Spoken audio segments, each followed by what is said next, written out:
Yeah, I can hear now. Okay, Okay. great. Okay. So we have quite a bit to cover tonight. So we're going to get started, and people might come on, while we're talking, and that's okay.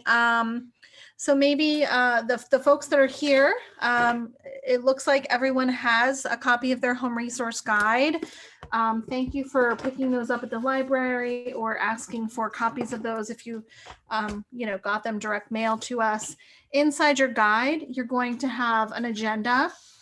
So if you want to pull that out, so we're going to be going over the first two sections of the guide tonight, the complaint and compliance with state and local laws, and then emergency and disaster preparedness. And then we're hoping that you guys can join us again on Thursday, because that's part 2 of the guide on air and water pollution and noise and nuisance. So I'm going to be talking a lot tonight. If you have questions, we have some time set aside for everyone to ask questions. So please do at that time, if you want to put some in the chat as they come up. And then Mary and Patrick can help me, kind of answer those questions at the end. And we have some poll questions to do to see how well you're listening. So a little quiz as well. So this is our home resource guide, and we're happy that you guys could join us for our virtual meeting tonight, because this is an important part of preparing for unconventional natural gas development in your community. Just a couple of housekeeping tips. We ask that everyone stay muted that's not speaking.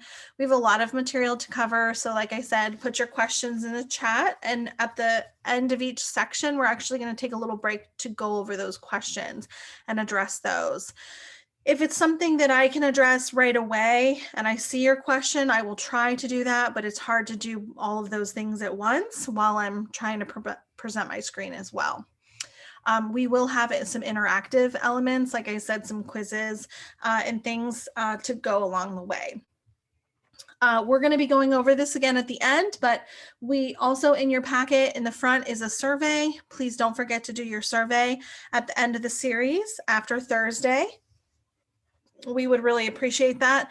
Give us some feedback on how we did on the guide. So if you go ahead and flip to the first part of your guide under complaint and compliance, that's the first tab.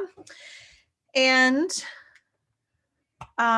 so we are here because residents are exposed to different stages of heavy industrial process, really in close proximity to homes, schools, and businesses. And each stage of this process brings unwanted impacts to a quiet rural community. And so we want to make sure that more and more gas infrastructure is proposed in Southwest PA, that residents are aware of their surroundings and know how to protect themselves and advocate for themselves. So that's why we're here tonight. And like I said, we have one tonight and then also one on Thursday. And these are the different topics we're going to cover.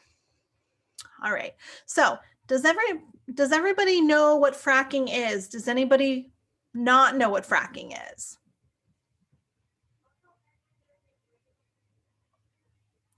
You can either shout it out or you could put it in the chat if you'd like.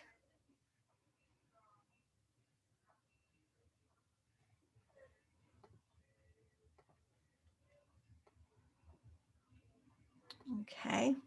Does anybody want to see this video? Does everybody know where the chat box is? So up at the top, well, it's up at the top of my screen. If you roll over your screen, there'll be a bar that'll pop up and it'll have chat and participants in there, and you can see that you can pull up the chat box right there. So I'm going to go ahead and say hello to everyone in the chat. If everyone can try to use the chat function and say hello, and maybe tell us where you're tuning in from tonight.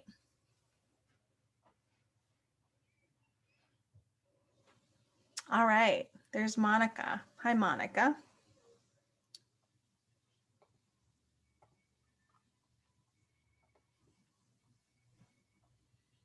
Just so you know, it only goes to you. It doesn't go to everyone for some reason. Oh, Yeah, that's strange. I'm not sure why that's doing that. Let also, me, like my screen is like down to like, I can't see anything other than like the participants. I can't see like if you have anything on, if you're sharing or anything like you that. can't see the slideshow. Okay. No, it disappeared. I don't know what Okay. happened to it.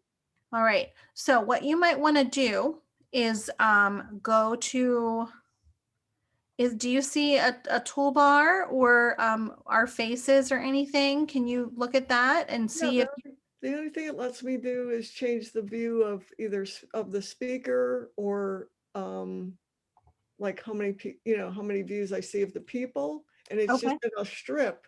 So the grid, and that's it. And then um I can see if I click on one of them, it goes just to how does fracking work, but then I can't see you guys.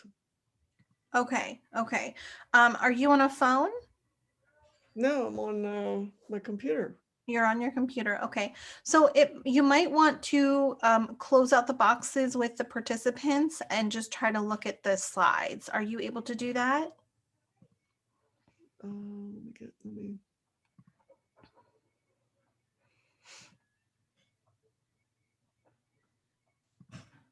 Okay, but it's like super tiny. Okay, wait here. I'll make it big. I was going to say, if you make your browser bigger, if you make it full screen, you should be able to see that. You should be able to see my presentation up here. Yeah, I can't do that for some reason. And oh well. Hmm. Let me mute myself so I'm not talking. Okay. Um, well, there's probably something with the settings, and that's why it's only allowing me to you to chat with me. I'm not sure how to fix that. I What I'm going to do is I'm going to go ahead and make Mary a co-host and make Patrick a co-host so they can also see your chats just in case that's the issue. right. I have you private also. It won't come off. Okay, okay. And I see a couple more people joined. Patrick and Mary, are you able to see the chat? No. I am it's still not quite working for me. Okay. Yeah, same here. Yeah, it's only private. Okay. Well, then I guess I'll be fielding the questions while Mary and Patrick help answer them. That's okay. We're going to roll with it, folks, because we want to get started. And thank you to those who just joined us. We just went over some housekeeping tips. Can everybody see my screen now? Can you see the different types of oil and gas infrastructure on my screen?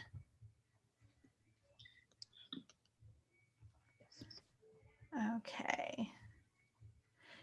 Okay, great. Okay, so excellent. Okay. You know what? I should have had Patrick. I should have had you share your screen, but that's okay. We're gonna keep moving here because there's a lot on my screen. Sometimes you need two screens to do this. Okay, so there's different types of oil and gas infrastructure, and just for those who just joined us, if you did not get a copy of the home resource guide at your local library, or if we did not send you one directly, please let us know. And the agenda is in the front, and we're going to start going over complaint and compliance right now. So there's different types of oil and gas infrastructure, and actually in the back, the very, very back of your guide, under notes and resources, there may be a list of all of the oil and gas infrastructure. We ran out of some of the worksheets, and so we're going to have to get those again. But there's a great resource you can go to if you're unsure what something looks like, and that's called Frac Tracker. So FARCTRACKER, Frac Tracker. And they have lots of pictures on their website of different types of oil and gas infrastructure and what they look like, because you can probably very easily recognize a well pad when the derrick is up and when they're drilling. But when they're not drilling, you might not know that you're driving by a well pad. So we're going to kind of talk about that a little bit and what to look out for. Also, the picture in the middle is a good example of a compressor station. And of course, there's pipelines, and there's different ways to note a pipeline. When pipelines are buried, there are some pipes that stick out that note that those pipelines are there. So as you learn about oil and gas infrastructure, you'll be able to understand what those things look like and be able to see them when you're driving around. For me, when I started doing this type of work, which is about 6 years ago, I didn't realize how much was around me until I started looking. And once I started looking and knew what things looked like, I was shocked by how much was there. So just look around and see what's out there. And if you are unsure about what something looks like, Frac Tracker's got some great pictures on their website about what things look like. The first section we're going to cover is complaint and compliance. And we're going to talk about expectations that are placed on the drilling companies. And thank you, Mary, for putting that in the chat. I see that. We're going to talk about how they can comply with state and local laws. We're going to talk about tools to report nuisances and violations and mishaps, and how to recognize, document, and properly report violations in your community. So you can be a watchdog and you can watch out for what's going on to make sure that you can advocate for your protection and the protection of your family. So this is a map of the oil and gas infrastructure in Westmoreland and Allegheny County, which we primarily work in. Of course, we do have some statewide campaigns, because if you see this this line that's going across the screen, this red line that kind of goes through this whole area, that's actually the Mariner East pipeline, and that goes through 17 counties in the state of Pennsylvania. It goes through Westmoreland and Allegheny County. It actually starts over in Ohio and then comes into Washington County and goes over to Marcus Hook, which is near Philadelphia, and in Delaware County. This is a liquid natural gas pipeline that carries a highly volatile gas that is being exported for making plastics. So I think you're also going to learn a little bit about how plastics and how the products that go into natural gas play a part in the infrastructure that's built as well. Oh, and that map is available on our website. So you can click around, it's interactive, you can find stuff near you, and you can also find those things on the DEP oil and gas mapping website, which we're going to share with you also how to find that.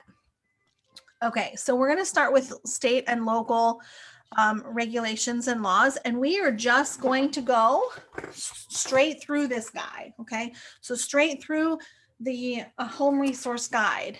All right, and we're going to start with state and local ordinances and regulations.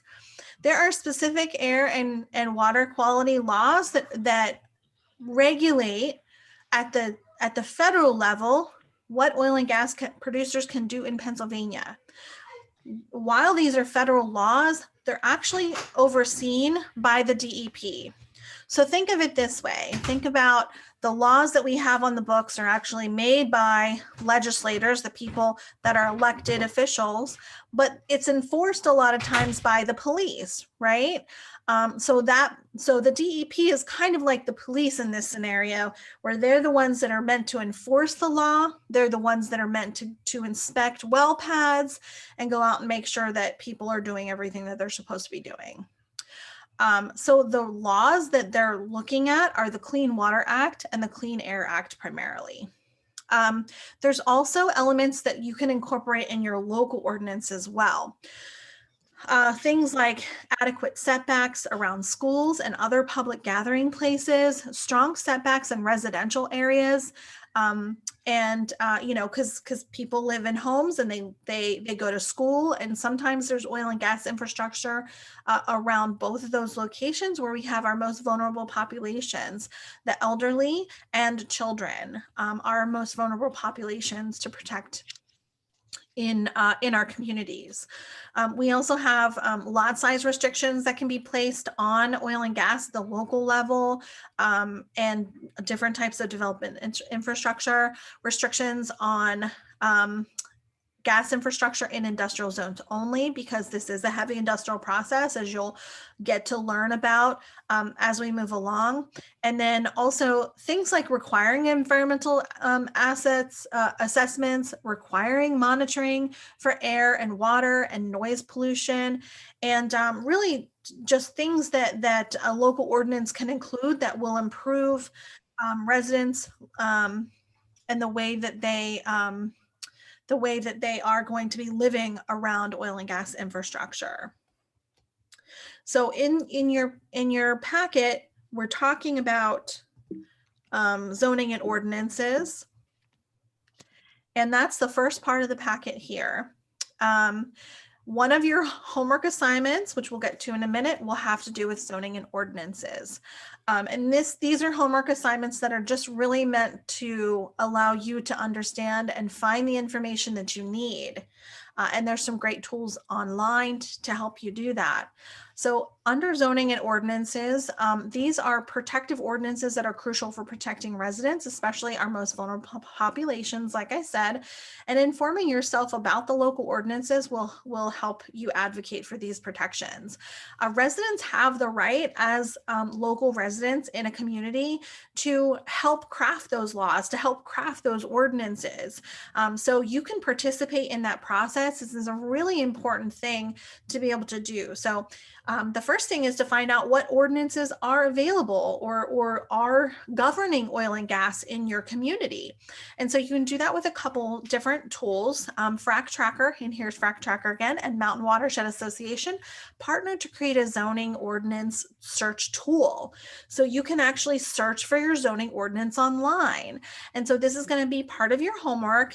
After this presentation, we're going to send you a copy of all the slides, so you can really easily just click on this link. But here is the link right here. It's also in your home resource guide. It's on the first page under how to find an ordinance. And so you're going to search for your municipality and find what your ordinance is. So here's what you need to look for. You need to look for a zoning map. You know, what are the different zones in your community? Zoning is a tool that allows neighbors to get along, essentially, because you want to make sure that zoning, that if you live in a residential zone, but you're next to a commercial zone, that commercial zone with maybe a lot of traffic going in and out of it, big open parking lots that could create hazards for you living next door, things like that, that local communities put in different spots within the community to make sure that there's harmony. And that's what the local zoning code and map are meant to do.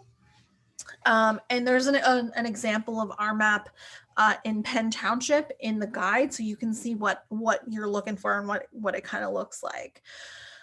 So there should be different types of zones: commercial, residential. There might be heavy residential or high density residential. Sometimes also R1. There could also be agricultural zones.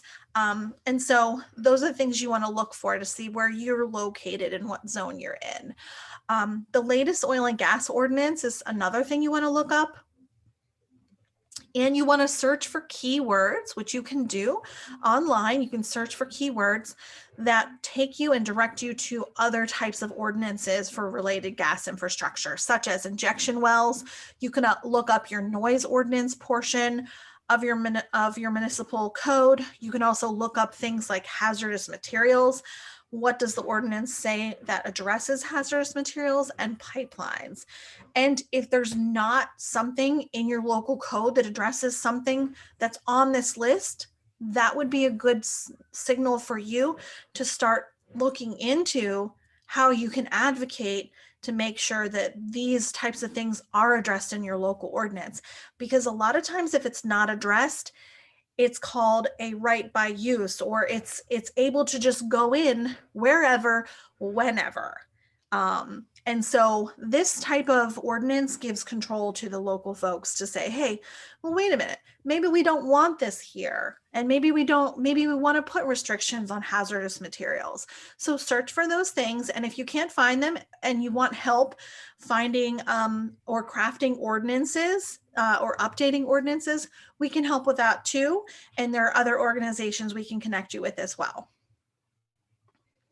Okay, so the next part in your guide is going to be your local contact worksheet, and this is your homework for later. So when you're talking about oil and gas infrastructure in your community, there's some key people that you want to make sure you have contacts ready at hand in case something happens. So the first part of the worksheet in the guide is all of the gas companies. So you want to list all the gas companies, their contact information, if they have an emergency line, if they have an office phone and a website, and put those in there. And then importantly, also the municipal staff and elected officials. So having all these at hand and in your binder is going to be a good thing to have, because if you get woken up at night, or if something happens where there's a spill or a truck accident, you can really quickly go to this part of your binder and know exactly who to call. And that's why we put this together for you. So you know who to call when things happen. And if you don't know who to call, you can always call us and we'll try to find that information for you. But we want you to have it ahead of time. So that's part of your homework. Okay, so we're talking about how to prepare for testimony. So a lot of times the local zoning ordinance, which we just talked about, has a process for approving new oil and gas infrastructure in the community. And that's either called usually it's a hearing. So it could be called a conditional use hearing. It could be called a zoning hearing board hearing.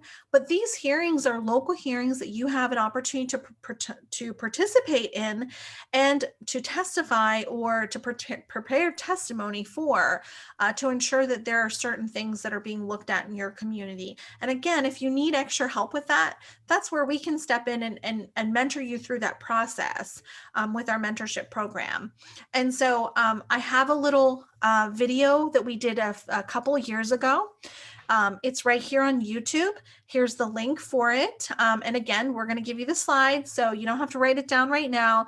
But the sheet in the guide tells you some really great important tips on how to prepare that testimony. But also looking at this video is going to help you as well. So if you have a local hearing coming up, it's great to watch the video. Okay, but here's some tips. Okay, so follow any instructions provided about the public hearing through what's called a public notice. So every public hearing has to be noticed. It's usually noticed in the local paper or on the parcel of land that's being developed. You can keep your comments really specific to the permit, and that's important. And when you watch the video, you'll understand why. Select 2 or 3 main points. And actually what we try to do here at Protect PT, we've been through a lot of these hearings, I think maybe 12 or 13 at this point. What we try to do is make sure that everyone that wants to participate knows what they're going to talk about. You prepare your testimony ahead of time. Everyone takes a couple different points that they really feel strongly about and divvy it up amongst the people that want to participate. That way, everyone is covering a different subject and no one is left kind of hanging, not knowing what to talk about if they really want to advocate for their community. And also the local government's not thinking to themselves, okay, this is a 2-hour hearing and we're hearing the same thing over and over again. So, and making sure that all those points are raised that are important to you. So tell your story about your property, water resources, any livestock that you may have, family or friends that might be affected with their health, maybe somebody that's immune compromised.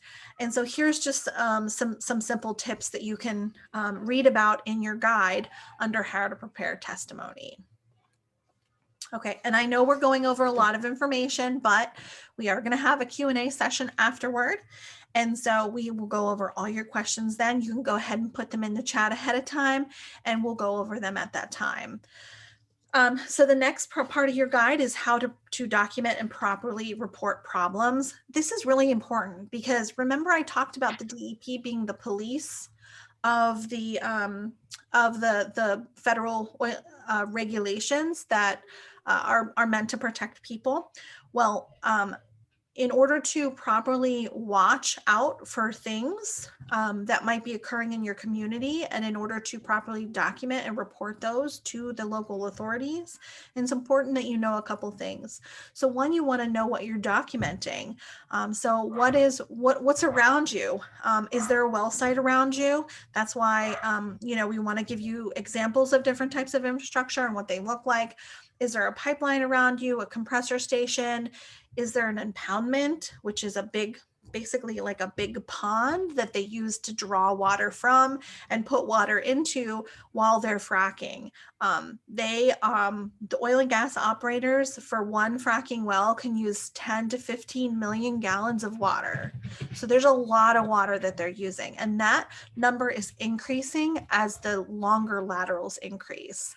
And the laterals are the fracking, the line that goes out. It can go out for a couple miles. And then you also could have spills in truck traffic around you. There could be trains. Trains can transport oil. It can transport natural gas. Trains can transport liquid natural gas. So you want to be looking out for these types of infrastructure as well, because there has to be a way from the extraction point, which is the well pad, to get the product, which is the oil and gas, to market. And that's where pipelines, compressor stations, trains, and trucks come into play. And normally these materials are not transported by trucks because it's very problematic to do that. It's normally transported by pipelines or trains. Okay, and then the second step is, what are you reporting? So what are your senses telling you? Are you seeing something? This is actually a picture of dust in the air. This is actually some silica dust. Silica dust can cause what's called silicosis, and it can actually be very damaging to your lungs, and it can cause permanent lung damage. So this is a well pad that's in Penn Township that was drilled and fracked back in 2015, and they had a tremendous amount of dust in the air. People were seeing dust for 2 miles away from the pad on their cars. And if you can imagine, if they're on their cars, they're actually also breathing that in. It can be very bad to breathe that dust in. Are there sounds? What are you hearing? What are you smelling? And what are you tasting? And then, of course, recording health impacts. These are all things you want to record and write down. And actually, in your home resource guide, we have a journal that can give you some examples of things that you want to write down. So again, this guide is meant to help you keep track of everything having to do with oil and gas. And then where and what is happening. So is there a stream that's maybe being impacted by some greasy water in the stream? And we're going to have some examples of that later. What are the GPS coordinates of where I am and what I'm seeing? Street names, postal addresses, landmarks. Is there a company name? So at every well site, you'll see a sign that looks similar to this. It'll have the company name on it. It'll have the name of the well pad. It'll have the 911 address of the well pad and where it's located. And then if you look at this little mailbox here, and we're going to talk about this a little bit later, but this mailbox has a very important function for the community, not just the operator. It can contain some important documents in there that you have the right to look at.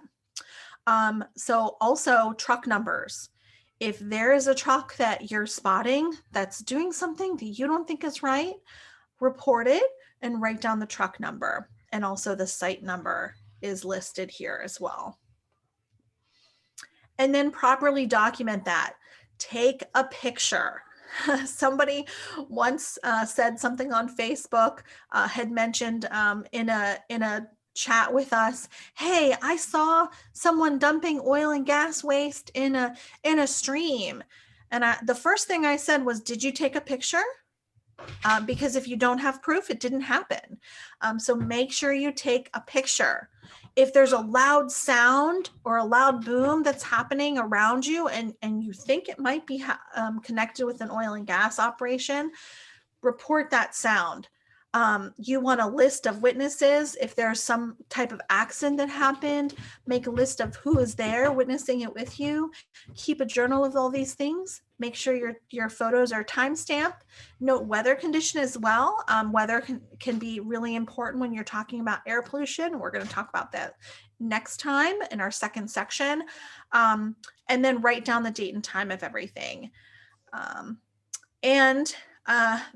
next step 5, is to file your report. So you want to file your report with the correct agency. You want to make sure that you get a reference number for your report. And to help you do this, we actually included in your home resource guide, we included this decision tree to help you make those decisions about who you should contact. And if you're unsure, you can always contact us and ask us. We're happy to help out.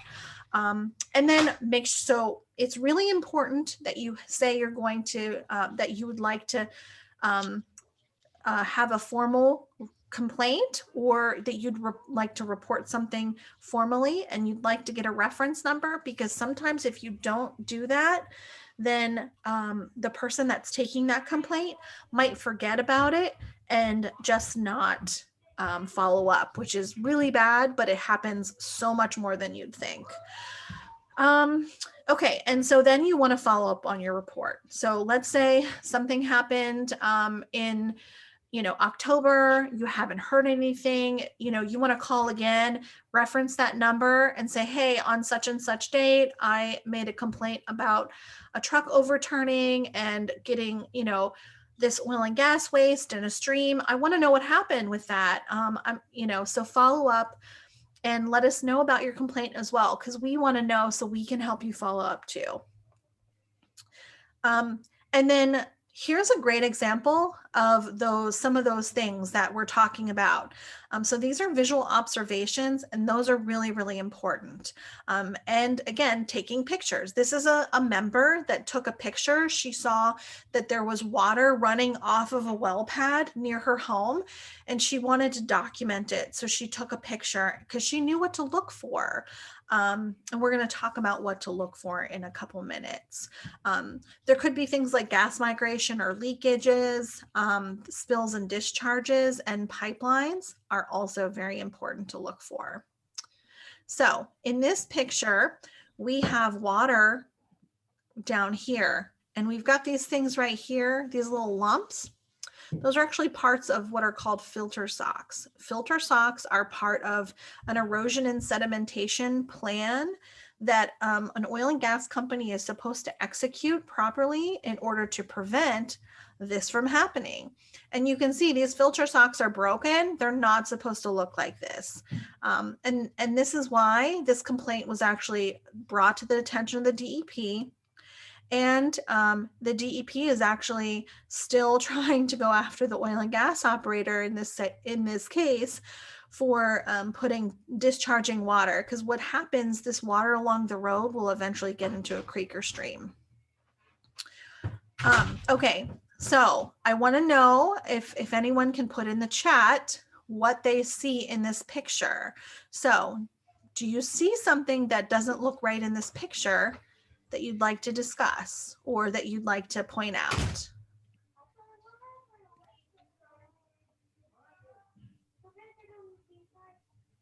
Anyone? Dead fish, yes. So thank you, Kathy. Yes, in the one picture on the right, there are dead fish. That's a really good sign. Yes, and murky discharge. That's a really good sign that something is wrong. And actually, this murky discharge is called bentonite. And bentonite clay can be the result, or this muddy water in here can be the result of what's called an inadvertent return. And that's a really big problem if you live around the Mariner East pipeline. It can be really bad. And what happens is when this bentonite clay gets into a waterway, it actually just kills everything. So, which is why you sometimes see dead fish like that.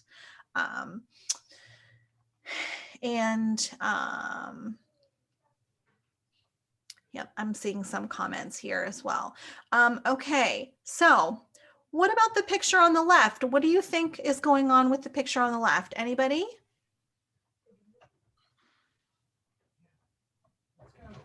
Show me.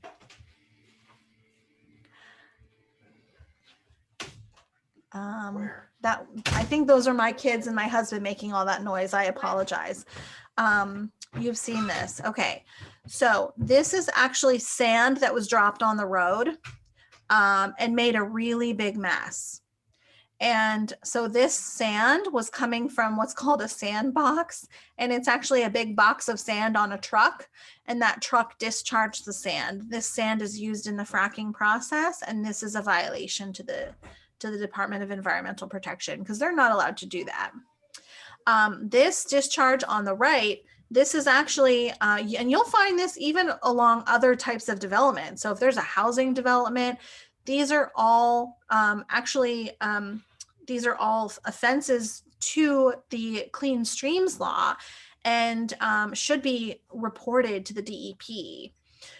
So yeah, so this happens all along the road, but it's important. So in this case, it was happening near a stream and it was reported by the person who saw it, and it would result in a violation. Okay, so what do you guys think about this one? These are some examples of erosion and sedimentation. That's what ENS stands for, erosion and sedimentation. And there's specific controls that they put in place.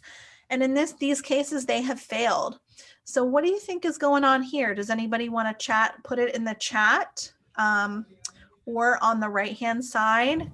What do you guys think is going on? And if you want, if it's easier for you to unmute yourself instead of chatting about it, go ahead and do that.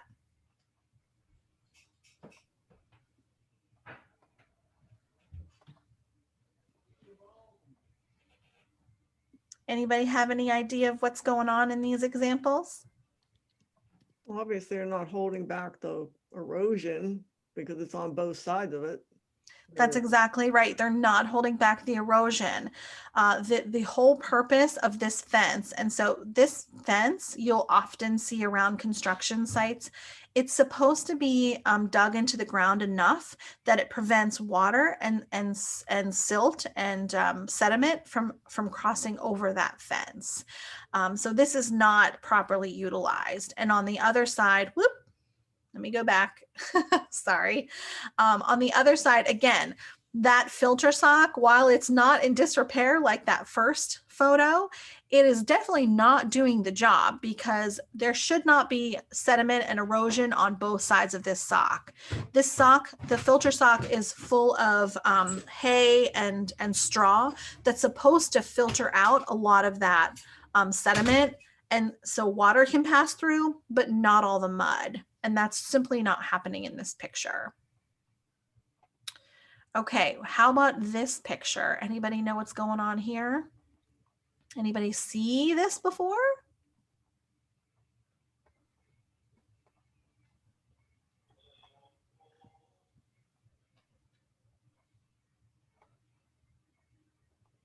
Anyone? I can't tell what it is. Yeah. Okay. That's all right. So on the picture on the left, you can actually it looks like there's a little fire. So these are bubbles that are coming up from a stream. And if you hold a stick to it and the stick is lit, has a, you know, a light on the end of it, a fire on the end of it, it will actually catch the bubbles on fire. That is an indication of methane migration. It means that those bubbles are filled with methane, and that's very bad. That means that there's methane getting into the stream, and if there is methane getting in the stream, there's other things getting in the stream too that you might not be able to see. Same thing here. Now, I want to mention that some streams do have bubbles in the stream, and those bubbles are simply just oxygen. So there's not every time you see bubbles are you going to maybe be seeing methane migration or methane leaks. But if there's a pipeline under the stream, that's a big problem, because that means that that pipeline could be actually leaking. And that can cause a big problem. So these are things that you'd want to look into and report to the DEP if you saw them. And they would then go out. I always want to caution that people that see these kinds of things, you know, they say, well, try to light it on fire. Well, maybe not, because at the end of the day, you also want to protect yourself. Okay, and see, this is a great example of of someone lighting the water on fire. If anybody ever saw one of the news reports of people lighting the water in their sink on fire, this actually does happen, and it's because of methane migration. And we're going to talk later about why that happens. But here's the thing: you have to follow up. The DEP has hundreds of permits that they get in every day, and they're supposed to be looking at all of these operators, and they just simply can't do the job that they're required to do. And so call and call and call. The squeaky wheel gets the grease. I always say be respectful too. We actually had one member that thought that the DEP was not doing anything to help her, and she was very mad, and she really went off on them, and now she's not allowed to talk to them, which is really bad. And now she needs help and she can't get it. So we are trying to advocate, but it's just best to be respectful, because at the end of the day, their hands might be tied too, and they're just trying to do the best job that they can.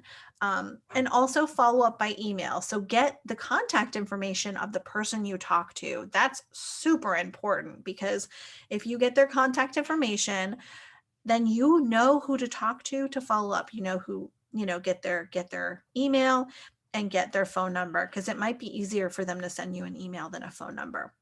And then let's say you report something on the phone, you can send pictures by email and send them pictures and examples of what's happening. And then make sure, again, to ask them to file an official complaint.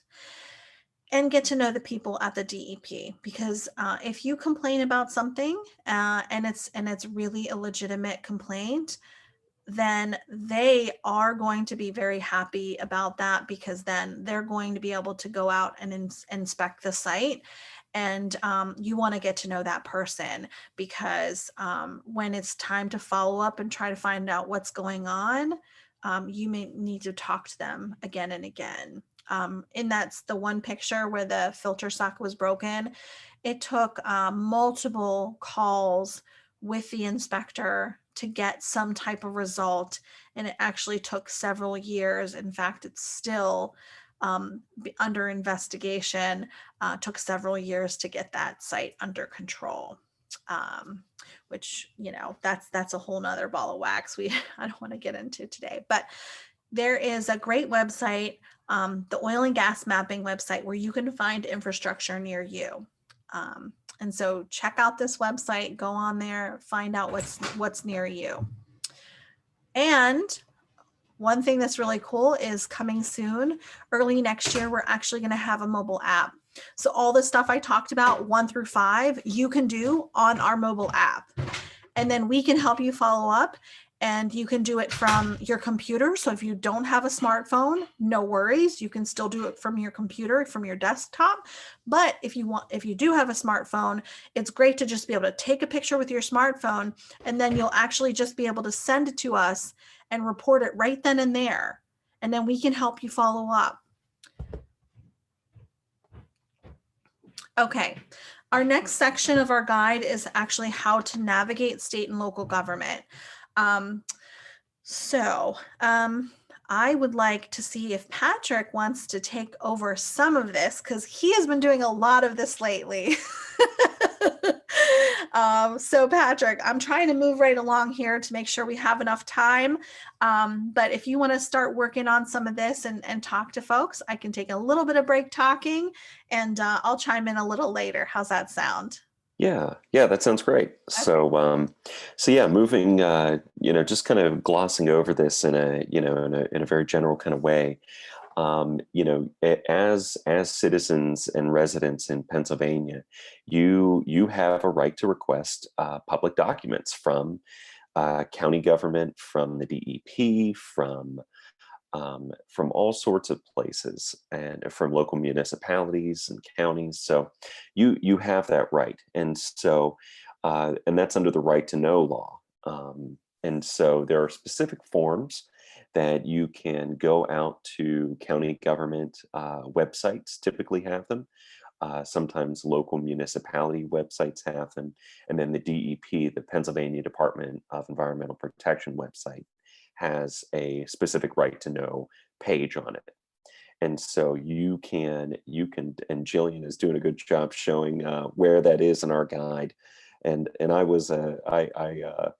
didn't snag a guide when I left the office last week. So I'm going to hopefully not to stray too far from what our guide has to say, but that has a lot more detailed information in the guide. So there's all sorts of places that you can go to fill out these right to know request forms. And so these forms are just like our slide says. You can go out.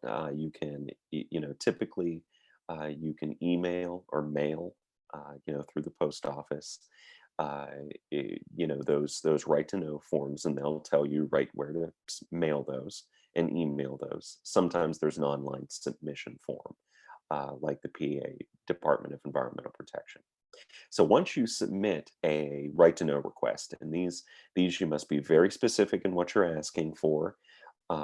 You can ask for things like, things that we typically ask for are permit applications and permit documents, things that aren't readily available to the public via website, but you still have a right to see that information. So you can request very specific things, specific timelines. You need to include all of that within your right to know request. And once you submit that, they have 5 days to get back to you saying, yes, we received your request. And either they give you the documents right away, or most often these days, because because of COVID-19, the PA DEP will often say they'll send you back a formal letter that says we need 30 days to get back to your request. But nevertheless, they have 5 days to acknowledge your request. If they do not, you have 15 days to file an appeal, 15 business days to file an appeal. And as it says, the agency can request an extension of time, which these days, because of COVID-19, most places typically do. And you just need to track that, because if they do not get back to you within their allotted time frame, well, then you have 15 days to appeal that. As we said, be specific: dates, places, times, parties involved, what specific records and applications you want. You can use keywords like the company name. We often use the permit number that we're requesting, the well site name, the pipeline name. So as part of, you can also submit under, not the right to know law, but you can also submit which a right to know law request is a formal document. That is a very formal legal request. You can also do something that's called an informal file review. And it is not as legally binding or as formal, hence the name, but we suggest being as specific as possible within your informal file review request. And typically we do these requests with the, PA, Department of Environmental Protection. Oftentimes, we found there's sometimes more cooperation with an informal file review. Sometimes you get back more documents than even what you asked for. So here is an example of very specific language about an informal file review. You can see things that we mentioned in the previous slide. There's the operator, Huntley of Huntley. There's the Atlantis Well Development Impoundment. There's their particular permit number. And then you can see all the different documents we're requesting within this informal file review. Great. And I want to mention too, this is the first step that if you want to participate in a local hearing, this is a great first step.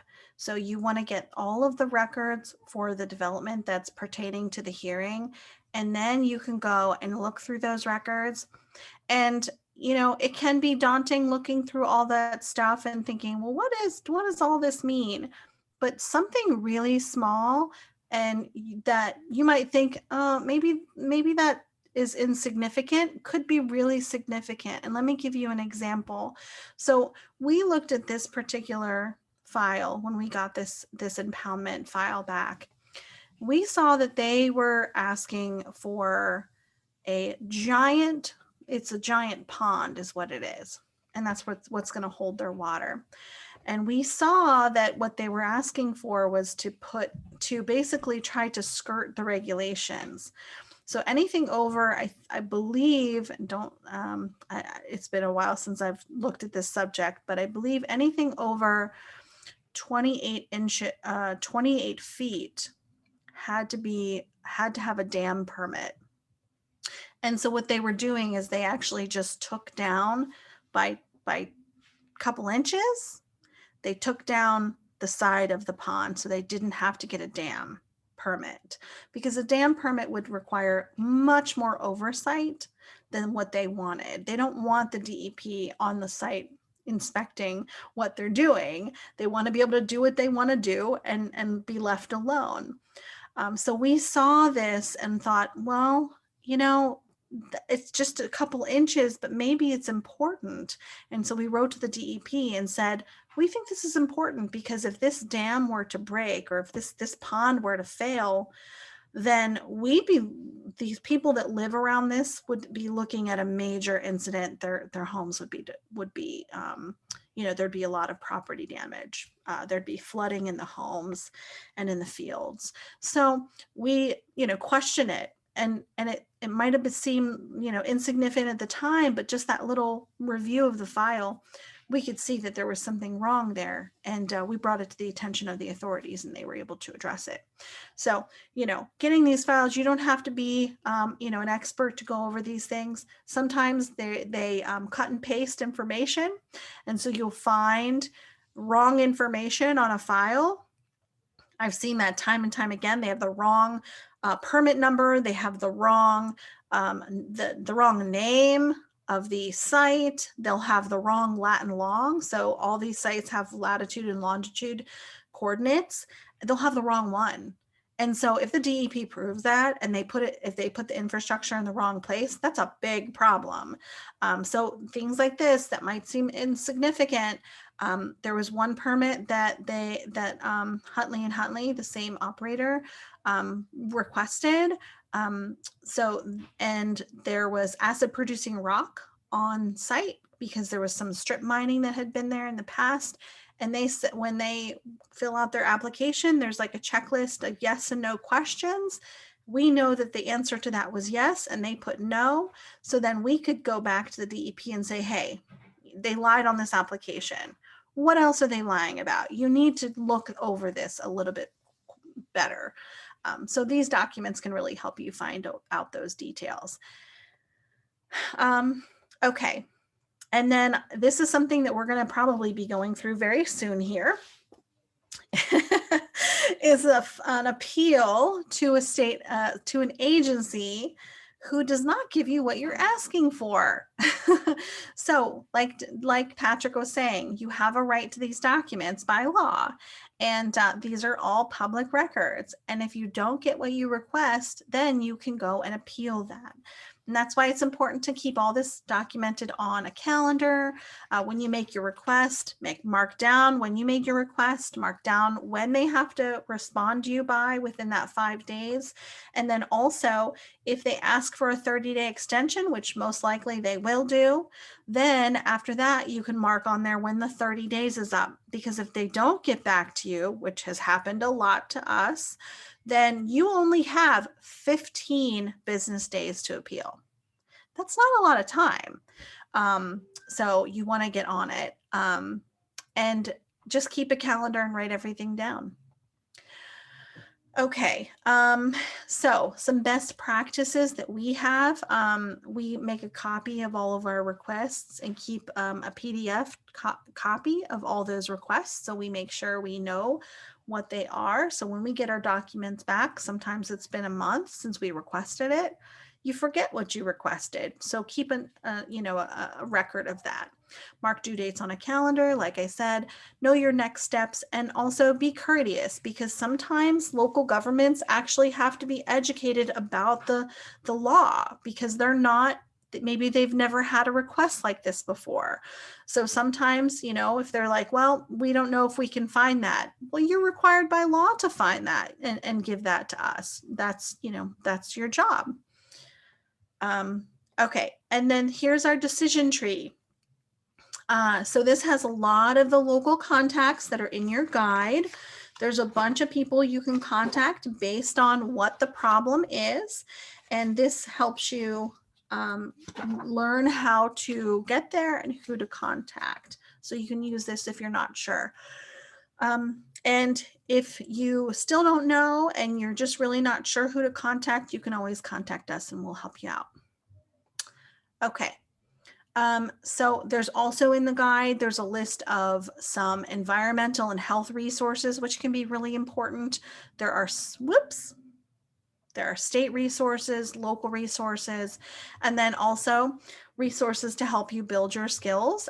If you want to participate in the local emergency planning, which we're going to talk about in a little bit, there's all kinds of information in your guide about that. And then there's a great resource called the Southwest PA Environmental Health Project. They're one of our partner organizations. They do air monitoring and they have wonderful health impact assessments and information. So always contact them if you have questions about your health and if it's been impacted by oil and gas development. All right. Next, we're going to go over how to track permits. And I know we're just kind of moving right along here, but we've got a lot of information to cover and not a whole lot of time. So I'm not going to go over all of these different things, but just really quick. Again, here's the DEP oil and gas mapping website. You go to the map, you find out where you are, and you find out what's around you. You can also sign up for e-notice, which is a service that by the DEP that'll tell you if any new permits come down the pike. These are really important resources to get to know. And again, if you have questions about this, let us know. And we're happy to do just one of these type of meetings just on this subject, because this is a whole subject in itself. But start using those online tools and getting familiar with them, and then you can see where it takes you. And if you have questions, we're always here to talk to. Other resources, there's a DEP main page. So if you're looking into, let's say the oil and gas pipelines, some of those go across state, like the Mariner East pipeline. We've linked the regional resource page to tell you which regional office you want to contact in the DEP. And then, of course, all kinds of different links to the Mariner East page, and then to how to get to that community information. Right now, we're working on a landfill issue. There's an issue where the Westmoreland Sanitary Landfill is accepting oil and gas waste and has been for the last 10 years. And it's been a real problem for the people that live around there. And so we're trying to get information and help them. And we can get information on the permits for that landfill at this regional website. So you can click there on this link and it'll take you, as it just did right now, it'll take you right to the DEP's site. So we tried to put this presentation together for y'all where you could get these resources later if need be. Okay. And then last thing we're going to talk about really quickly is seismic testing. A lot of seismic testing in our area has already been done, but seismic testing, if you ask for, or if you see someone doing seismic testing on your property and you have not asked for that to be done, they could be in violation of your rights. And so you want to know about that. There's a whole page in your guide just about seismic testing. And so you can read about that and about trespass and damage to your property. And I'm going to kind of quick slip through these slides right here. And there's information on here whether you have your mineral rights or you do not have your mineral rights, depending on what your situation is. If you don't know, we can help you find that information as well. Okay. And so this is the last portion of our complaint and compliance part of the presentation. We're going to have a little Q&A. And I want to make sure you guys know homework is to gather your information on your zoning ordinances and look up your local contacts. So I'm going to open it up for some discussion for a couple minutes and see if anybody has any questions. If you want to go ahead and unmute yourself. And if I didn't answer any of your questions, go ahead and fire away and see if there's questions that you have so far. For you said for the mineral rights, you'd be able to help us find out whether we have them or not? Yes, so there's actually a couple resources online where you can find your whether you own your mineral rights or not. I believe in Allegheny County, it's a little different than Westmoreland County, but there is a website with the county assessment office, and they were trying to put the property lease information on that website. That is a work in progress, I believe. I would have to talk to somebody that was working on that process. But again, there's actually a gentleman at Frack Tracker. His name is Matt Kelso. He worked on that process. And if you email Frack Tracker, they can help you find that information. I have a question about the homework. Where I live, we're concerned about potential fracking at U.S. Steel at the Edgar Thompson U.S. Steel Works. And so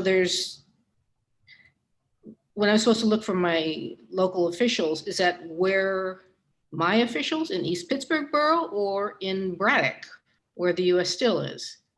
Yeah, so that's a good question, Kathy. There are actually, I believe, 4 different municipalities around that particular parcel where they're proposing that drilling. And luckily there's nothing rural about it. There's nothing rural about it. You're absolutely right. And you know, also one of my big pet peeves with that particular site is that they're already U.S. Steel's been in non-compliance with air quality issues for years. And those things have not been addressed. And so now they're going to add to that pollution. So that's a real big problem for the people that live around there. So to my knowledge, that actually program has been put on hold. I was told that based on the zoning hearing board for East Pittsburgh, they actually denied the appeal to Marion Oil and Gas. So but we haven't heard otherwise, you know, because you have not North Braddock, and traffic all involved with it. And yeah, you know, it would be this huge disaster.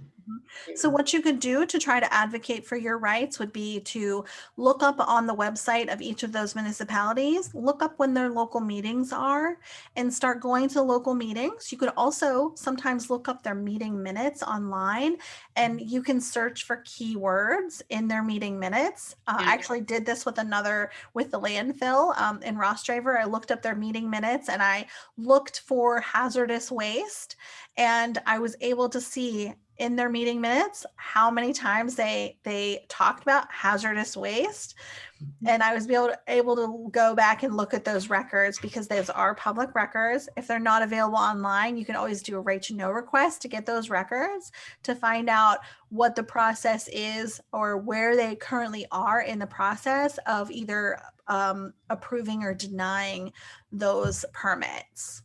Okay. Okay. I Okay. know it's tough when there's multiple municipalities, but you can always, that's why we put it in a binder. So we're going to tell you what to look for, and you could always look for more and add sheets of paper if you need to. Is there a digital version of the binders?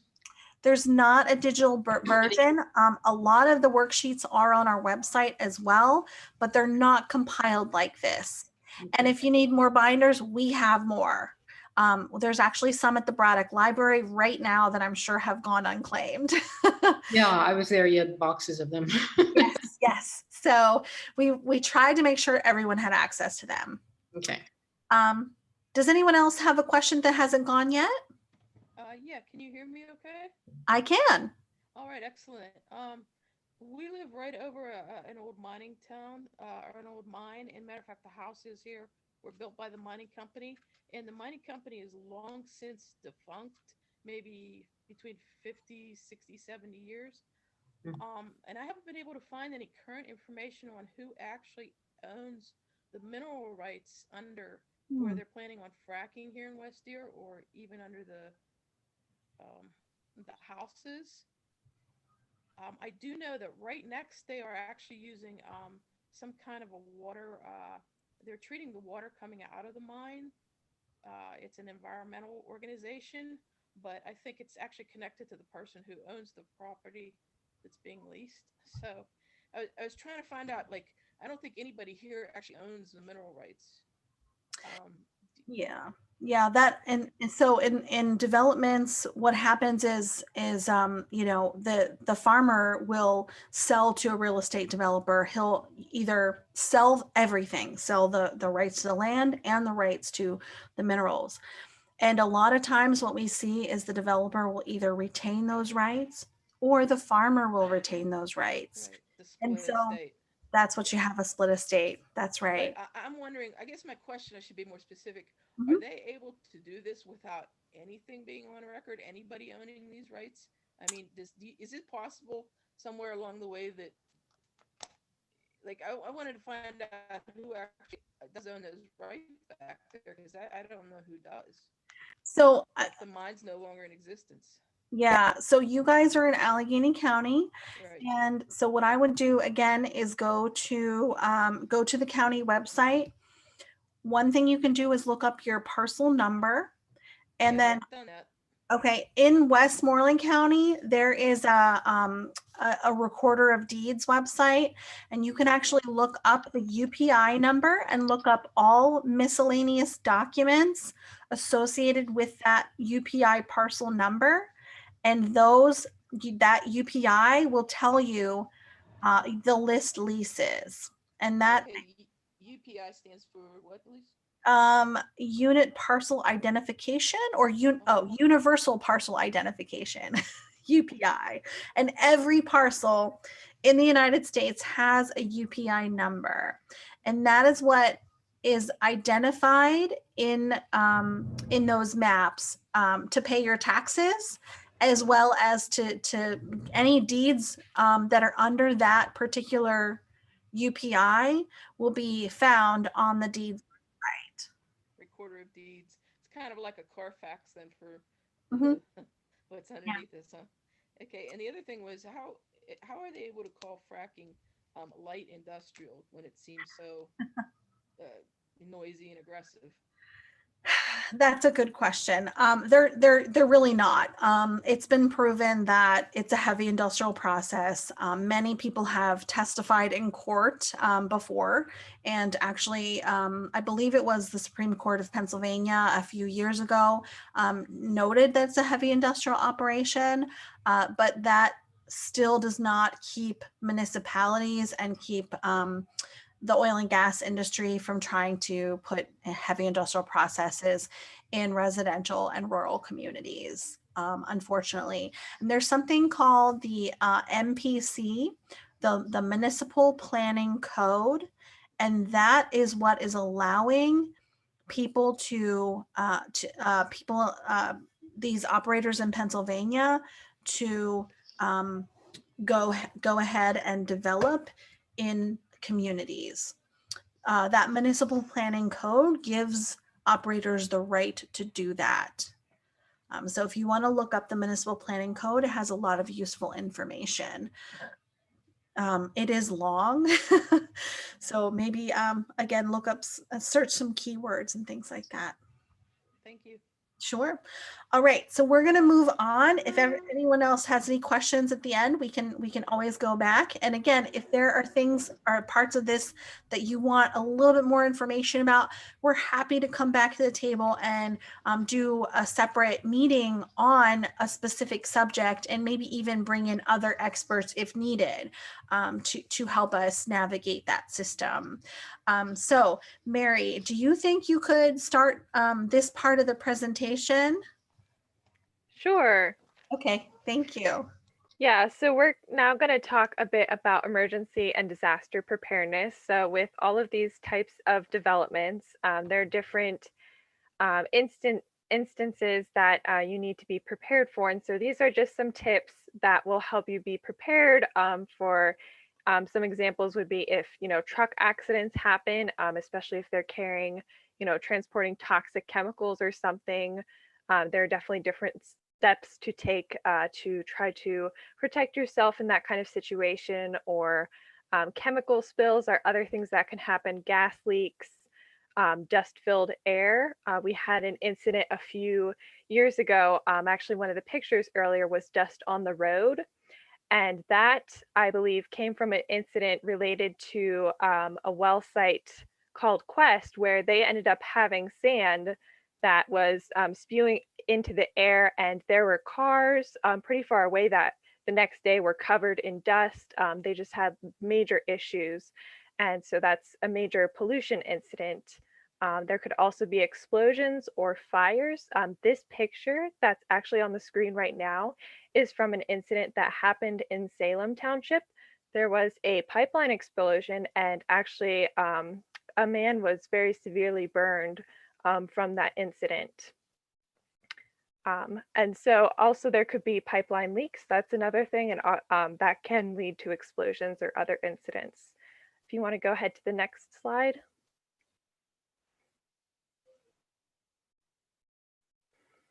So one thing that each well site is required to have is an emergency response plan. And so basically this plan is supposed to kind of go over what the operator's plans are for mitigating risks to residents, or what their plans are if a spill happens at their site, or an explosion or fire leak or some other type of emergency. This is their plan that that the DEP is supposed to have, and others, to know what exactly is supposed to happen. How are the first responders, what has been communicated to first responders, or what's going to happen, how are residents going to be notified in an event of an emergency. If you want to go ahead to the next slide. So what can you do as a resident to prepare for, if there's a well site emergency? First step would be to review the well site, the ERP, the emergency response plan. And correct me if I'm wrong, Jillian, but I believe that is one of the documents that's supposed to be in that mailbox at the well site. That's right, Mary. That's the little mailbox. Yeah, so you should be able to find it at the well site, or you could also contact the DEP, do some sort of informal file review or right to know request or something like that if you're having trouble accessing the ERP plan. So another thing is just as a resident to be aware of your surroundings, and if you hear something or see or smell something that just seems really strange and you're near a site, go ahead and call 911 if it seems like it could be an emergency situation. Do not attempt to go near the site. If there is some sort of gas leak or something else going on, you do not want to expose yourself to that. Just go ahead and report it so that the proper authorities can go and deal with the situation. And if you are told by emergency personnel to evacuate, do so immediately. If there is a gas leak, you should not attempt to start your car because that could cause an explosion. And if you're told to shelter in place, go ahead and seal your windows and doors and turn off AC. Basically, you don't want air to be coming in from the outside. And if you happen to be outside in the case of an emergency, you want to stay uphill and upwind from the site so that you're not getting air pollution coming from the site. If you want to go ahead to the next slide. So this is actually an example ERP for the Jakulik well site, which is a well site in Penn Township. And actually this particular ERP has some problems with it. The operator did not identify some of the homes that are in the potential emergency blast radius. And so that's a very serious issue. But you can see here, so this yellow marking in kind of the middle of the screen, that is where the Jakulik well site is. And so that circle that's around it is kind of the emergency zone. And so they're responsible for identifying all the homes that are in that area or schools or other buildings that could be impacted. And so they failed to do that with certain areas. Some of them are kind of marked up here in other colors where they failed to identify certain regions. So that's a pretty important issue. If you want to go ahead to the next slide. So how do you document an emergency situation if it happens? Like we said, first, call 911. Do not assume that the air is okay. First of all, make sure that you keep yourself safe. So get your family as far away as possible, or if you are told to shelter in place, close the windows and doors. And then once you and your family are safe, then start to document what you see, smell, hear, etc. If you can take pictures or video. And then once, when you are able, go ahead and file a report on your experience. Make sure you file that with the proper authorities, like we were talking about how to file a report with the DEP. Make sure you go ahead and file that and you get your file number so that you can follow up on it later. If you want to go ahead to the next slide. And so then once the incident is over and you're safe and you're able to kind of go back about normal things again, you can follow up after the incident with those authorities that you've reported it to, make sure to get a case number. And you also can ask the county hazmat for a full report. The hazmat team is responsible for responding in case of, well site emergency or something like that. So they are supposed to have a report that you can access to see kind of what happened, what they did about it. And so that will give you some more full information on what's going on. So how to make an emergency plan. So these steps kind of apply to a lot of different emergencies. It's not just to, a well site or a pipeline emergency, but just some general tips, to make an emergency plan, go ahead and pre-plan a family meeting. Where is everyone going to meet if an emergency happens? If there are, good emergency numbers, go ahead and pre-program those into your phones, local emergency contacts. Make sure you review escape routes from each room, if you're talking about within a house setting or something like that. And it's best to pick 2 meeting places, one outside the home in case, and one outside of the home, and somewhere in case you cannot immediately return to your house. You want to keep that in mind too as you're picking your meeting places. And it's best to pick two in case something happens and one of the meeting places is not really a good idea in the situation.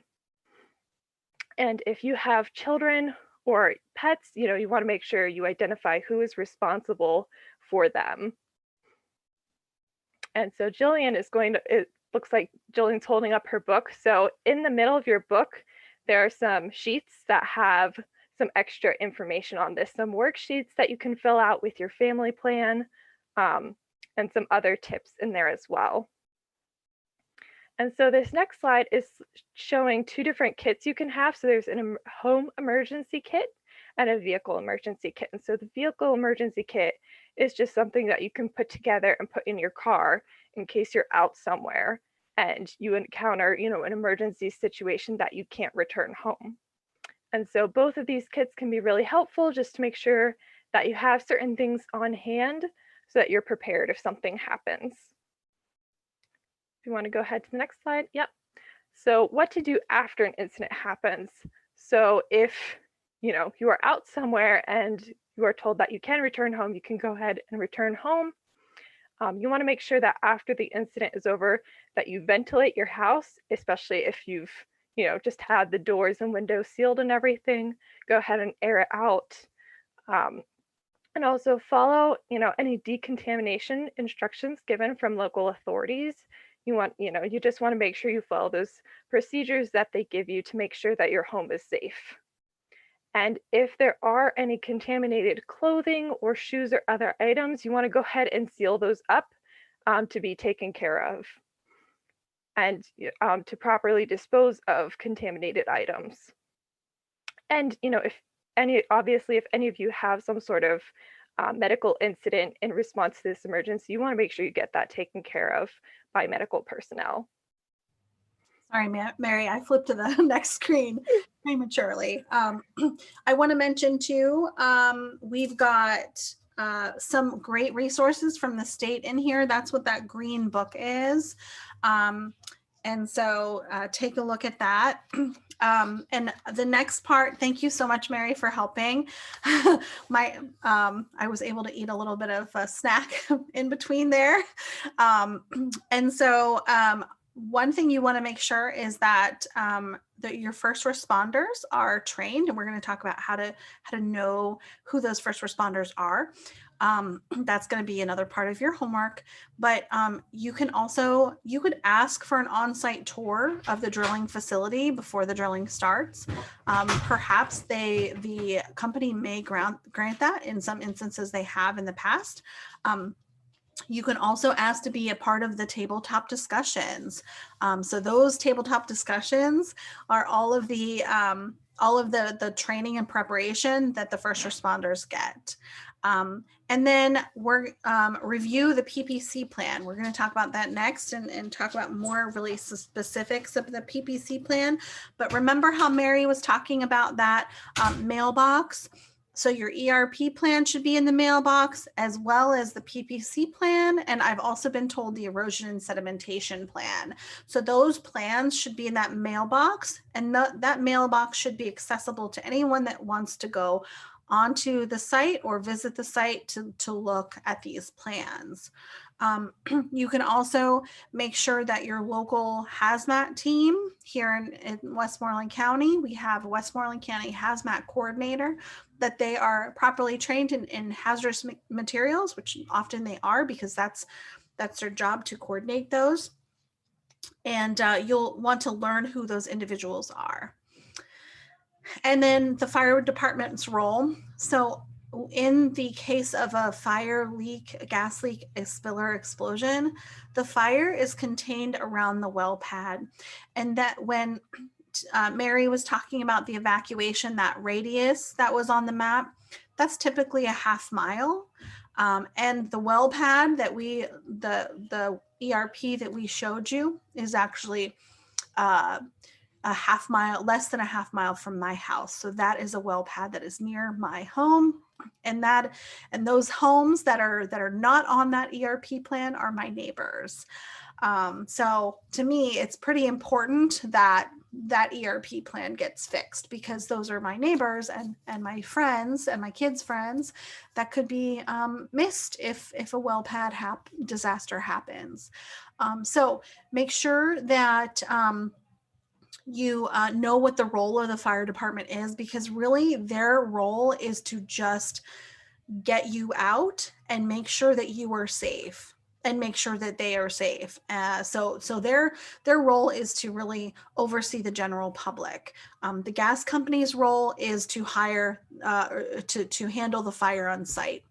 Unfortunately, many times the gas companies hire what are called wild well control or well control operators that sometimes come from pretty far away in order to respond to a well pad disaster. So you can have sometimes a day or two before the fire at a well pad is actually under control. And that is a half-mile radius, but sometimes, and many times actually from our research, they'll actually push that evacuation zone back to a mile. So make sure that a spill that you notice, or if you see someone spilling something, that you call hazmat and that you call 911, because if they move quick enough, they could potentially use something called boom pads that actually prevents the spill from going any further and allows them to clean up the spill. And then if there's an explosion, like Mary said, make sure you follow the directions of the fire department. Do not go near the fire or explosion. Evacuate your home if that's what you're told to do. Do not start your car. Sometimes the gas cloud from a well pad explosion can be can actually evolve to further away. So that's where the local first responders have what's called lower level explosion detectors, and what they can do is detect those explosive gases, and that's how they determine how far to evacuate. So then how can you get involved? There's something called an LEPC, a local emergency planning committee. And every county in Pennsylvania has designated a local emergency planning district. And you can be a part of the LEPC. That's where you're going to get to know who the hazmat coordinator is, who the local fire departments are, and who's the head of public safety. These are important individuals to know, because you could actually partner with them to make your community safer. And so what we've done here in the guide is we have put a worksheet in here that we want you to fill out. And this is also part of your homework. And this will tell you, you can look up all of your first responders, the hospitals, the well pad locations, and have them all right here. So when something happens, you know exactly what to do. And I'm going to play this video for you really quick. So this is footage from a well pad incident. This is a blowout that happened in Ohio. The people were evacuated a mile from the site, and they were actually evacuated for a really long time. I don't remember exactly how long, but they were evacuated for a long time. And there were about 30 people that were evacuated because this is a rural area. If something like this happened in my neighborhood, there would be thousands of people evacuated for a long period of time, including myself. And so this is the incident. This gas leak was actually so bad they could see it from space.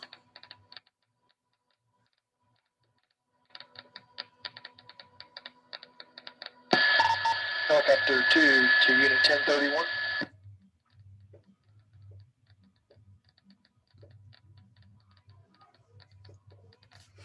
You can see this well pad that they're flying by right here. Hey, we're just letting you know we're overhead now. We'll start taking some pictures. And if you guys see where the breaks in the trees are, where there's just like a light covering of grass, those are all pipelines.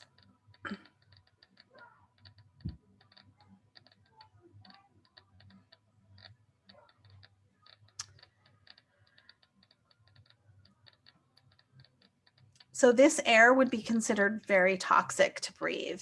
So this is where you'd want to make sure you get out of that situation and you avoid breathing in that air.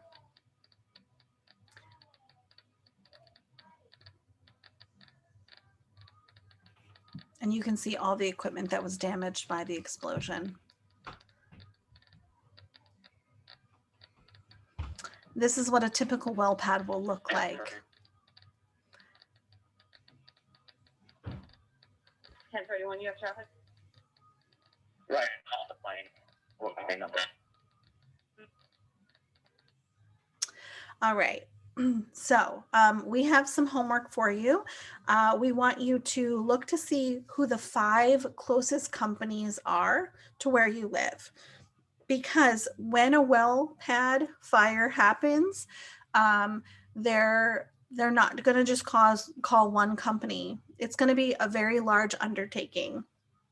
If anyone's ever heard the 4-alarm fire, the term 4-alarm fire, these are 5-alarm fires typically, where they have to call out 5 different fire companies.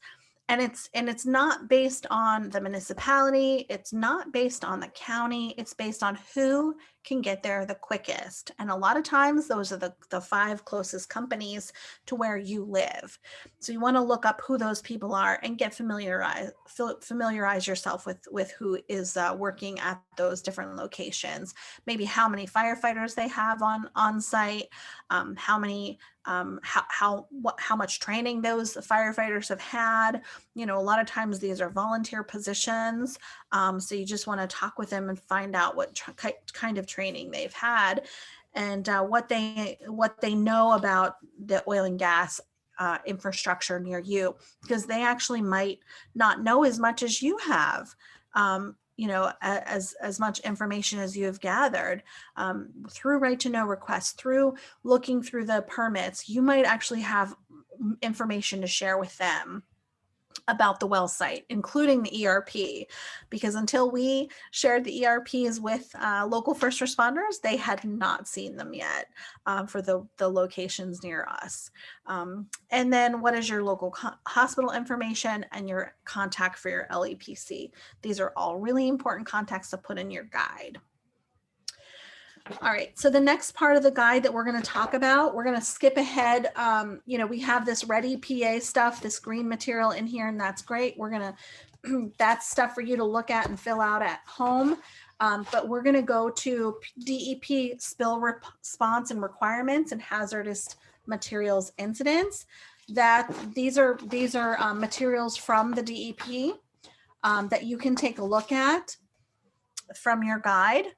So hazardous substances are those that, if released or misused, can pose a threat to the environment and health of people.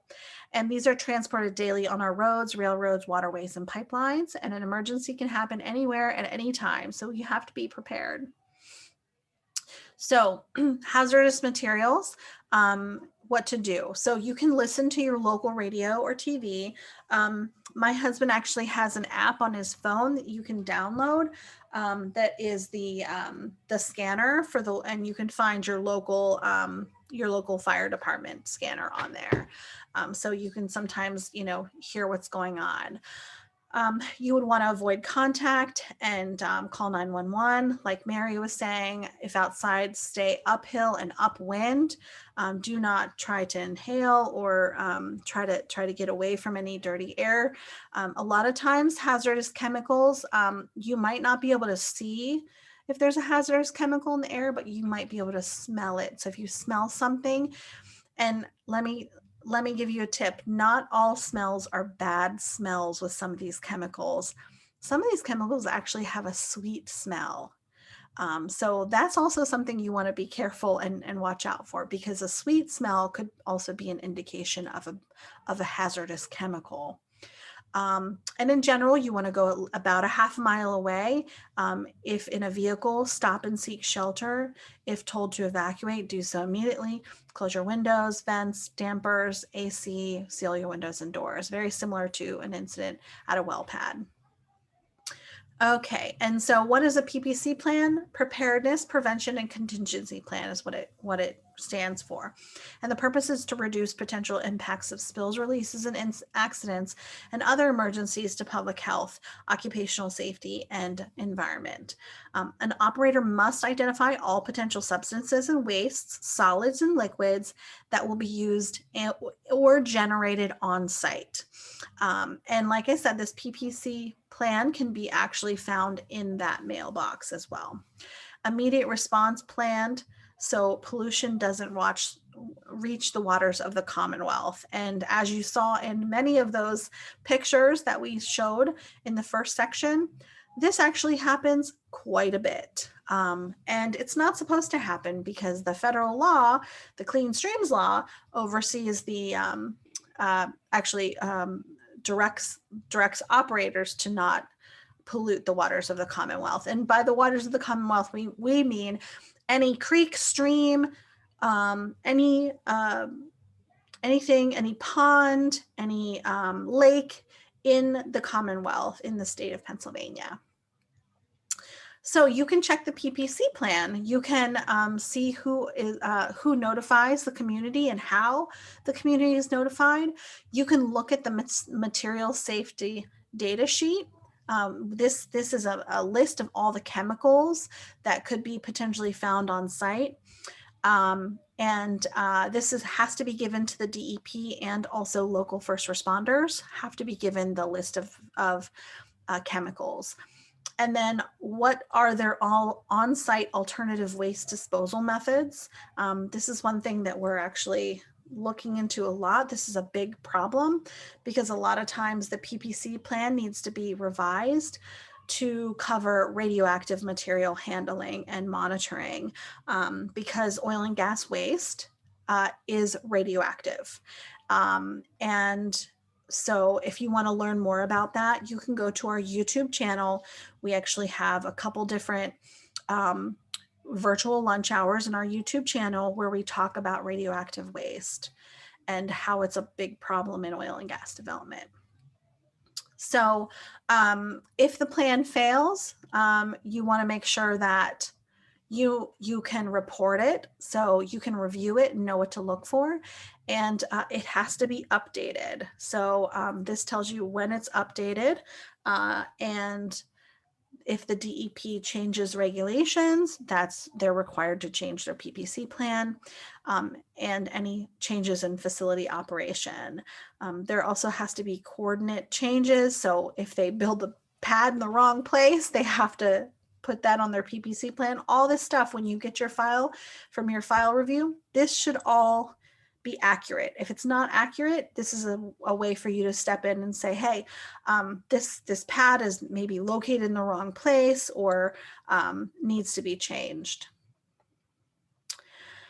All right, and then the last part of this section, we're going to talk about what you need to know about pipelines. So one of our friends, George Alexander, who was going to join us tonight but didn't, but he'll be able to see the video afterward, and we are taping this so we can look back on it later. And if you have friends that maybe missed tonight and you'd like to get them a guide, or neighbors that you'd like to get a guide and you'd like them to look at it and join the conversation, you can go ahead and let us know, and we'll try to get the guide out to them, as well as the slides and the video. But George provided this leak behavior of oil and gas pipelines for us. He has a blog called Dragon Pipe Diary, and he lives near the Mariner East pipeline, as well as many of us in the state of Pennsylvania, as it goes through 17 counties. But so that is a different type of pipeline, and not all pipelines are created equal. So you want to know what's in the pipeline. That's the first step. So what materials is it carrying? Is it carrying gasoline, diesel, jet fuel, or heating oil? Is it carrying something like natural gas, methane, and sometimes with ethane added? Or is it carrying highly volatile liquids like ethane, propane, and butane? You want to learn about the leak leak behavior of the material. So the liquid petroleum, it remains liquid unless sprayed into the air.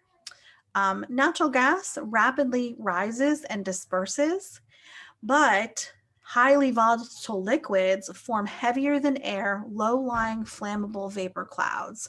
So by the time the vapor cloud forms, that's where any kind of spark could create an explosion with that vapor cloud. And how is a leak detected? Smell visible liquid. With a natural gas pipeline, it could be a rotten egg smell. It could be a possible hissing. Now, with the pipeline that Mary showed you the picture of earlier in Salem Township where there was an explosion, this is not on here, but I want to note it. One of the ways that the farmer could have detected that there was a leak there before it happened was dead grass, and so dead foliage. There were actually cows that were often in that field. The cows may have been avoiding that spot. Because animals can sometimes smell what we cannot smell, and they can experience what we cannot experience. So if you know that there's a pipeline near you and you see a big patch of dead grass right over the pipeline easement, that could be an indication of a leak. And so with these volatile liquids, there could be a mist of vapor in the air, a possible localized loss of vegetation, similar to the natural gas pipeline, possible hissing, but oftentimes because this volatile liquid is being shipped overseas to make plastics, there's actually no odorant added, which is a big problem because by the time you notice that there's something wrong, it's going to be too late. This is something that a lot of people have been trying to warn people in Pennsylvania about for a long time. So you can read more about what the dangers are, how large the affected area is, and what you should do in case of a leak. But we're going to go on to the next screen, and we're going to talk about a little bit of Q&A and go over all your homework. So with emergency and disaster preparedness, does anybody have any questions?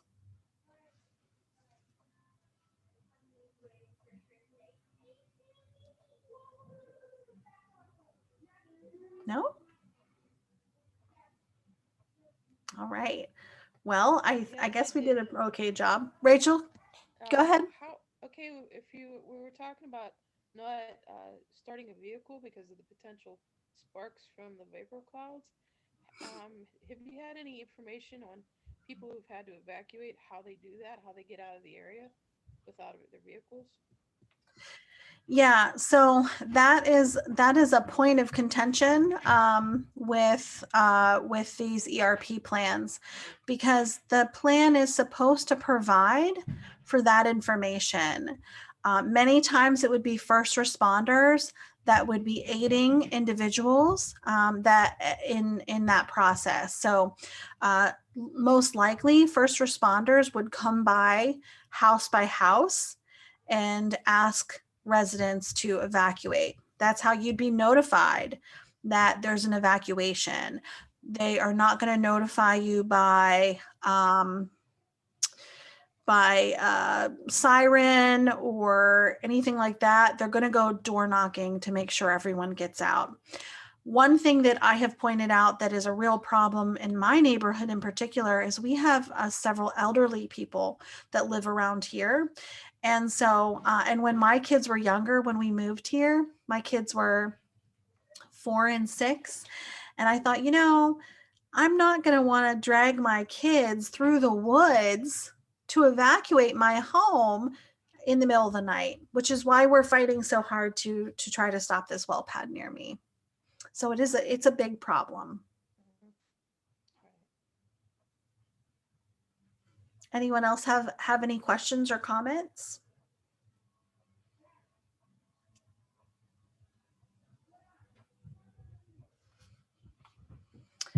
Okay. So some questions and comments might come up, but we have some quiz questions to try to get your brain going, because I know we just gave you a ton of information and questions might come up later, and that's okay. But if I can try to get onto the poll questions, here we go. Okay, so I am going to, all right, so for reporting a complaint. Can you guys see the poll? Oh, no, I got to launch it first. Okay, hold on. All right. Okay, so for reporting a complaint, what is the best place to report a spill? So that's a specific kind of complaint. And what do you think is the best way to report a spill? And keep in mind, these questions are not meant to trick you. They're just meant to kind of get you thinking about it a little bit more. And I know we didn't go over all of this. So these are great points of discussion. All right, so I've got DEP is an answer. Anyone else want to take the poll and answer the question? Mary and Patrick, you can too if you want.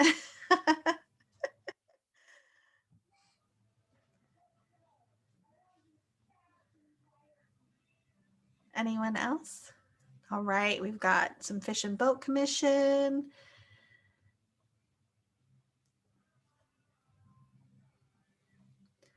All right, we've got 3 out of 5 that have taken the poll. Anyone else want to take the poll before we go over the answers? The second question, what are the elements to incorporate in your local ordinance? And you can click multiple. Ooh, all right. Okay. So the answer to the first question, what is the best place to report a spill? Actually, the best place to report a spill is the DEP. However, remember I said in the beginning, the DEP is very overwhelmed because they have lots of permits and not a lot of people to inspect these sites. So sometimes if the DEP is not responding or doesn't think they can get out in time, it's also a good idea to contact the Fish and Boat Commission. So you guys are right on target there. You can also contact your local government. In fact, it's a good idea to do that because let's say a first responder can get out and it's a spill of a hazardous chemical. They can actually put up those boom pads themselves. They also have supplies of those things. And they may be able to stop that spill until DEP or Fish and Boat or someone else can get out there to help them. So any of these answers would have been adequate, but I think DEP is definitely the top one. You guys got that one right. Fish and Boat is also a good thing to do. And then again, local government in case you need to contact 911 or somebody at the local level to help clean up that spill. Okay, so what are elements to incorporate in your local ordinances? Adequate setbacks around schools, and it's cutting off my, it cut off the rest of the answer. Lot size restrictions on where shale gas can be located, and all of the above. So yes, all of the above. These are great examples of what you can incorporate in local ordinances. So good job, guys. You were listening. All right. And then I'm also going to launch, here's the results of that poll. I'm going to launch the second poll, which I don't know how to get to the second poll. Stop sharing. Let me see. Oh, okay, here we go. All right, the second poll is on emergency preparedness. So the second part of our binder. So the first question is, what is the typical evacuation radius on an ERP for a well pad? And the second question is, who can become a member of the LEPC, the Local Emergency Planning Committee? So go ahead and give me your answers.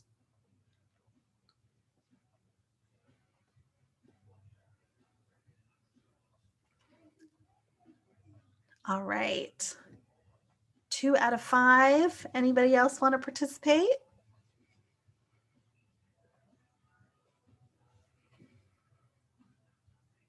All right. So the typical evacuation radius for an ERP plan is a half mile. And that does not seem like a lot. And in fact, a lot of times they do push it back to a mile. And